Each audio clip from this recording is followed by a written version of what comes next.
Olá, boa tarde. Estamos aqui, meus amigos, nessa terça-feira e mais um Manhã no Divã. Hoje vamos falar de vampirismo, vampirização. Como é que funciona isso no mundo moderno? O vampiro é uma mitologia ou ele realmente existe? Então, vamos conversar sobre isso. Antes disso, eu quero saber como é que está chegando o sinal aí para você. Se está chegando bem, se está falhando, se está bom o som. Nós estamos experimentando uma nova internet, que é a fibra ótica, a internet da Vivo, ou GVT, que a Vivo comprou a GVT. Então, como é que está chegando a internet para você? Tá bom? Não tá? Coloca pra gente aí o comentário. E também você coloca o seu nome e a cidade onde você está, que no final do vídeo, no final da live, eu tenho uma surpresa para você. Eu andei fazendo algumas vezes, algumas questões, logo quando eu comecei, e depois eu parei de fazer. E hoje eu vou voltar, mas é uma surpresa. Só no final da live, eu vou dizer o que é. E aí, isso só vai valer para quem está ao vivo, né? Quem acessar depois, se você estiver acessando nesse momento e já passou o vídeo, não é ao vivo, aí você não vai poder ser contemplado com essa surpresa que eu vou apresentar no final do vídeo. Mas a princípio hoje nós vamos conversar sobre vampirismo, sobre vampiro, sobre vampirização. Quer dizer, será que existe o vampiro ou é apenas um mito? Como é que é isso? Então é sobre isso que nós vamos conversar. Então, já está aparecendo para nós aqui a Isabela Barcelos. Boa tarde, Isabela. É muito bom aí poder te ver, viu? Participando aí. Compartilha o vídeo para nós. Compartilha essa live. Eu estou falando aqui, Isabela, sobre vampirismo. Bom, depois que no final eu vou informar o nome das pessoas que estão assistindo. Por enquanto, não estão aparecendo para mim aqui no meu vídeo. Agora sim, apareceu aí a Natasha Fiel. Boa tarde, Natasha. Hoje eu vou falar sobre vampiro, sobre vampirismo, sobre vampirização na vida moderna. Será o vampiro apenas um mito? Será que existe o vampiro? A gente sabe muito bem o famoso Conde Drácula. Há quem diga que ele existiu de verdade na Transilvânia. Até porque a Transilvânia existe, né? Então será que existiu naquela cidade o Conde Drácula? Tem toda uma história. Mas como é que funciona o mito do vampiro? Quem é o vampiro? O vampiro é o homem morcego. Por que o vampiro é o homem morcego? Porque ele suga, o morcego, ele tem algumas características. Primeiro, ele é um animal, ele é mamífero, como nós, né? E ele vive na escuridão. Então o vampiro vive na escuridão, portanto ele não é notado. Você não vai saber que tem um vampiro ali, porque ele está na escuridão, de acordo com a mitologia do vampiro. Ele é morcego. Então ele vive na escuridão, porque o morcego vive na escuridão. Outra coisa, o morcego ele é cego. Não sei se você sabe. O morcego ele é cego. Ele se movimenta com som. Ele emite vibração e essa vibração diz a ele em que lugar está. Por isso que ele não bate no muro, ele não corre o risco de morrer. Porque a vibração dele, ele emite uma onda, a onda volta e aí diz para ele mais ou menos a dimensão de onde ele está. Mas ele é cego. E uma coisa que as pessoas não sabem é que o vampiro, o morcego, ele apenas se alimenta de sangue animal. Ele não se alimenta de sangue humano. Então o morcego passou a ser um vilão para as pessoas porque tem medo de que ele possa sugar o seu sangue. Mas não, o morcego mesmo, ele só suga sangue animal. Gosta muito de boi, vaca, cavalo, né? Mas o vampiro, que é um morcego humano, esse sim, esse se alimenta de sangue humano. O vampiro, ele gosta geralmente dessa região aqui, ó, que é o quê? A veia aorta, né? A região onde está ali o fluxo vital. Então, quando o vampiro suga o sangue da veia aorta, ele mata o indivíduo. Então, ele quer a vida. Ele não quer o sangue, ele quer a vida. Muito bem. Claro que vampiro, do ponto de vista humano, o vampiro mesmo não existe. É uma mitologia, né? O morcego existe, o vampiro não. Então, não o vampiro que suga o sangue físico. Não o vampiro que suga, mas o vampiro que suga o plasma, a vida. Como é que isso acontece? Existem pessoas que são vampiras. Elas nem sabem que são vampiras, mas elas são. E nós podemos identificá-las na vida. Eu, por exemplo, já aprendi a identificar a partir do contato com elas.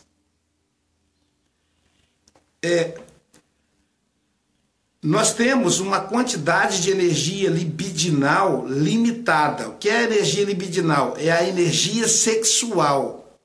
Essa energia sexual, ela é utilizada para a vida. Então não é só para fazer sexo, é também para fazer sexo, mas ela é utilizada para a vida. Essa é a nossa energia libidinal, a energia sexual. Então, por exemplo, eu vou dar um exemplo. Nós estamos no mês de outubro. Daqui a alguns dias, os jovens estarão fazendo a prova do Enem. Então, os jovens estão, esses futuros que vão fazer essa prova, estão usando a sua energia libidinal para estudar para o Enem. Eles canalizam toda a energia para isso. É muito comum que alguns jovens que namoram deixem de namorar nesse período, porque o namoro consome energia libidinal. Então, só para a gente perceber. Então, ele vai investir toda a energia dele na prova do Enem. Uma pessoa que gosta muito do que ela faz, um profissional. Por que ela faz bem? Toda pessoa que gosta do que faz bem. Por que isso acontece? Porque ela investe energia libidinal focada naquele fazer. O que acontece com a gente se a gente não focar o uso da energia libidinal? É como se a gente atirasse para todo lado. A energia vai se esvaindo. Chega um momento que a gente está cansado. A gente está esgotado. Olha o termo que a gente usa. Estou esgotado. Ou seja, a minha energia libidinal foi esgotada. Foi vazada. Foi filtrada por algum mecanismo que não é o meu desejo. É importante que a gente utilize a nossa energia libidinal para atender os nossos desejos. Não fala aqui do desejo sexual somente. A Madre Teresa tinha desejo. Qual era o desejo dela? Cuidar dos doentes de Bombaim, da Índia. Então ela canalizava toda a energia dela para os doentes de Bombaim. A irmã Dulce tinha um desejo. Qual era o desejo? Cuidar dos doentes da Bahia, de Salvador. Então ela canalizava toda a energia libidinal dela para os doentes de Salvador. Talvez por isso a irmã Dulce não pôde se casar, porque como é que ela ia se casar? Ela ia ter que dividir a energia entre o marido e os doentes. Então isso é focar a energia libidinal. Então se você não está conseguindo atingir os seus objetivos, é porque você está canalizando a energia libidinal para outras coisas que não é o seu desejo. Então a primeira pergunta que você tem que fazer é: qual é o meu desejo? Qual é a minha prioridade? O que é que eu quero da vida? Essa é a primeira coisa que você tem que se perguntar. O meu amigo Célio Faria, ele é terapeuta holístico, ele diz o seguinte, que a vida é como se fosse um garçom. Então a vida te dá um cardápio e você escolhe o cardápio. Se você define que você quer o prato A, o garçom vai te dar o prato A. Se você define que você quer o prato 25, ele vai te dar o prato 25. Veja, o garçom só te dá o cardápio. Você tem que escolher. Então, escolher significa que quando você escolhe o seu objetivo, quando você elege o seu objetivo, você canaliza toda a sua energia libidinal para aquele objetivo. E daí, então, as coisas vão deslanchar para você. Isso não é simpatia, não é a lei da como é que é? Tem um livro que ficou famoso por dizer isso, né? Esqueci agora o nome do livro. Ou seja, a quarta força, ou a força, sei lá o quê. Não, isso é o seu desejo, você está focado no desejo. As pessoas focadas realizam melhor seus sonhos, as suas questões. Então a primeira coisa que você tem que fazer é eleger prioridade na sua vida. Quais são as suas prioridades? Ou melhor, qual é a sua prioridade número 1? A definição dessa prioridade vai fazer com que você realize o seu desejo. Então você elegeu a prioridade, você vai realizar o seu desejo. Então o segredo não está na prioridade que você escolheu, mas no seu foco. Michel Foucault dizia o seguinte: o poder não está no cargo e nem na pessoa, está na relação que você estabelece com o cargo, com as pessoas. Então, o poder de solução das coisas, o poder de sucesso está ligado à sua escolha. E, acima de tudo, a você eleger uma escolha. Qual é a escolha? Não interessa. É você quem define. Nas passagens do Evangelho, quando a pessoa chega perto de Jesus, o que é que ele diz? O que é que você quer? Lembra lá que eu até fiz uma análise do cego de Jericó? O cego de Jericó fez aquele escândalo danado, que ele queria chegar perto de Jesus. Quando ele chegou perto de Jesus, Jesus olhou para ele e perguntou: o que é que você quer? E aí a gente fica se perguntando: meu Deus, para que Jesus perguntou isso para o cara? O cara é cego, claro que ele quer ver. Não importa o que eu acho que ele quer. Ele tem que dizer o que ele quer. O que é que você quer?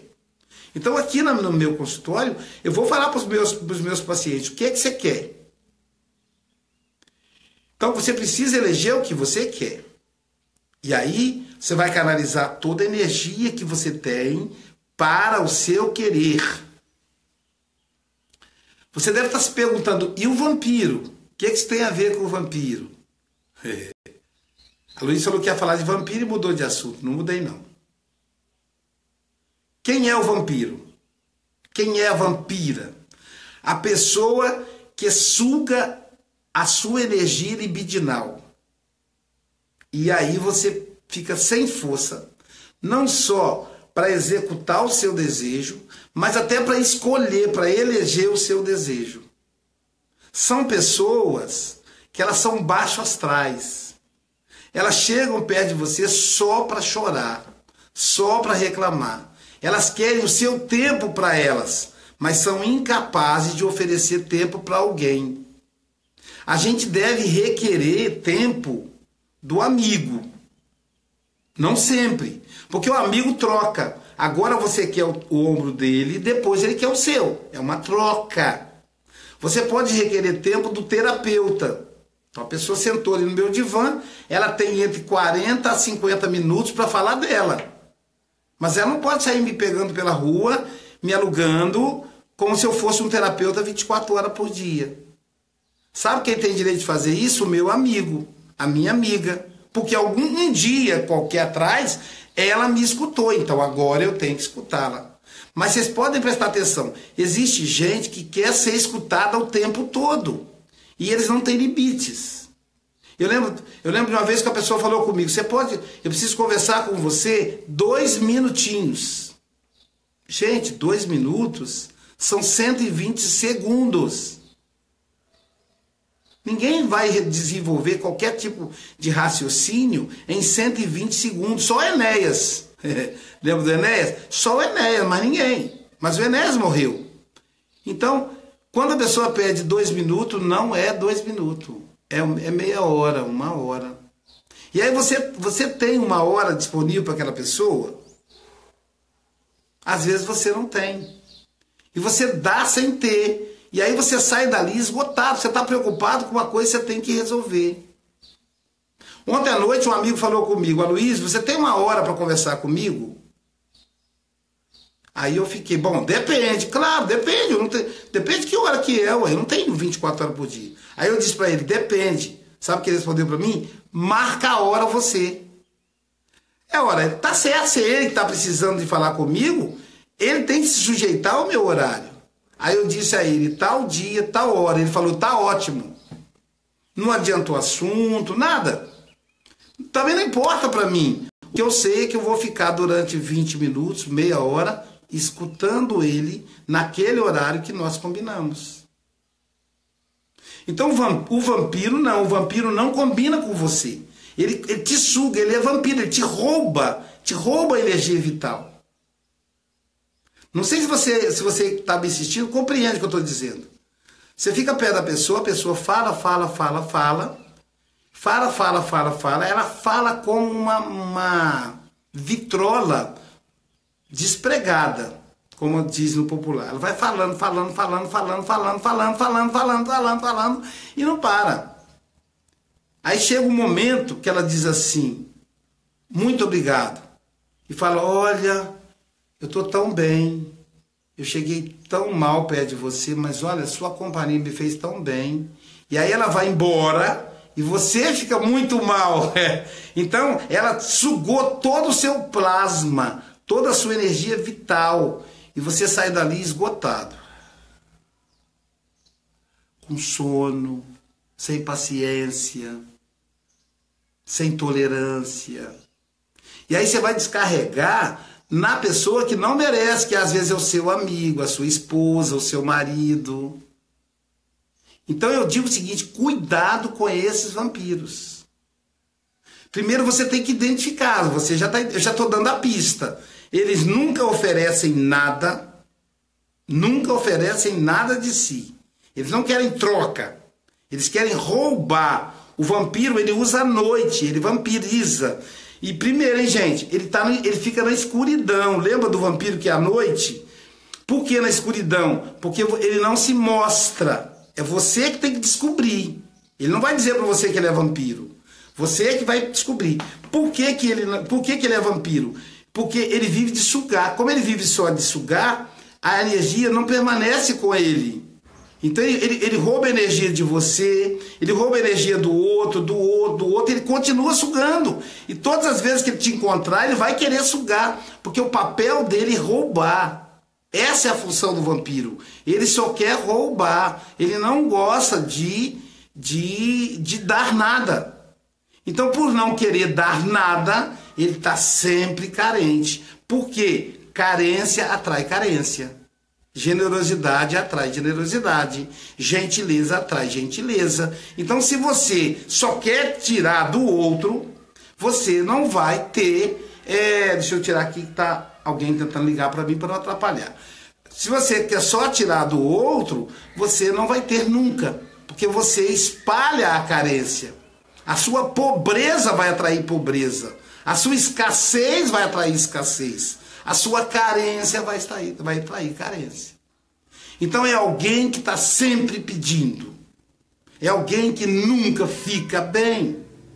E aí eu te pergunto, se o seu amigo está sempre mal, primeiro que se é amigo, a permuta. Essas pessoas não são amigas de ninguém. Mas se aquela pessoa que você conhece está sempre mal, ela precisa de terapeuta. Mas por que ela não procura terapia? Porque ela vai ter que pagar. E ela não gosta de pagar. Ela quer sugar. Então, o amigo troca. O vampiro rouba. Então, ele não quer pagar, ele quer roubar. Então, fique esperto com o vampiro. Fique atento com ele. Vampiro, vampira. E vampiro, ele tem ciúme dos outros. Não é que ele tem ciúme, ele quer sugar todo o seu plasma. Então, se ele percebe que tem uma outra pessoa próxima de você, ele vai dizer, ó, eu não gosto de fulano. Cuidado com fulano. Porque quer exclusividade. Porque o outro vai tirar alguma coisa de você. Na visão dele, todos são vampiros. Então, ele quer, como ele não quer que o outro tire, ele fala assim, ele vai tirar muito, vai deixar só um pouquinho para mim. Aí ele vai tentar colocar você contra o seu amigo, contra a sua esposa, contra o seu marido, porque ele quer que você saia daquela relação para ele te sugar sozinho, sozinho. E sabe o que é muito triste nisso tudo? É que ele suga você, você fica exausto e ele continua doente. Ele continua esquálido, ele continua sem sangue, ele continua sem energia. Ou seja, o vampiro é um pobre diabo, como diz o Machado de Assis na sua literatura, o pobre diabo. Porque ele continua na miséria moral. Porque são pessoas que não se resolvem afetivamente. São pessoas que não constroem relação. Como é que alguém vai construir relação com um vampiro, gente? Vai morrer. O vampiro vai sugar, sugar, sugar, sugar. Aí o corpo dele não vai dar conta de formar novo plasma e ele vai morrer. Então o vampiro não consegue um relacionamento legal. O vampiro não consegue trabalho. O vampiro não consegue amigo. Então você tem que sair fora do vampiro. Não tem jeito. Você tem que se afastar, porque senão você vai adoecer. Todo vampiro, um dia, o sol nasce para ele. Quando o sol nascer, vai bater na escuridão dele e ele vai morrer. Vai morrer o vampiro e vai renascer o ser humano que um dia viveu ali, mas que virou vampiro. Mas essa é uma trajetória pessoal, individual, solitária do vampiro. Só ele mesmo consegue se libertar. Ninguém consegue libertá-lo. Se você achar que vai libertar ele, você vai virar um outro vampiro. Ou você vira outro vampiro ou ele te mata, porque ele vai sugar seu plasma. Então eu te confesso a vocês, eu já identifico. E sabe o que eu faço? Que eu acho que é uma coisa para aliviar nossa consciência de culpa. Eu escuto o vampiro por um tempo, mas eu estabeleço limite. Eu digo, acabou. Acabou o meu tempo. Quanto você queria? Você falou comigo que você queria 10 minutos? Já deu os 10 minutos. Tchau. Ou eu tenho que ir ao banco. Ou eu tenho que telefonar. Ou eu tenho que falar com a minha esposa. Eu arranjo uma justificativa e saio do vampiro. Porque se eu deixar, ele fica a noite toda. Uma vez, eu tinha um amigo que ele era vampiro. Ele não era amigo, ele era vampiro. Eu era solteiro nessa época. E a minha família é uma família de 5 filhos, 5 homens. E a idade é mais ou menos regulada. Eu sou o mais velho, aí depois vem 2 meninas, depois vem os homens. Mas como é quase um ano de um por outro, mesmo com essa diferença, nós sempre fomos 5 irmãos muito próximos. E aí esse amigo veio comigo para casa, veio nos visitar. Eu que trouxe ele. Ele começou a conversar comigo. Aí falou comigo assim, Aloysio, eu quero conversar com você 2 questões. O que você deduz? 2 questões, leva 5 minutos cada uma, somando dá 10 minutos. Isso era 6 da tarde. Quando deu 10 horas da noite, eu disse para ele assim, então, cara, terminamos? E aí ele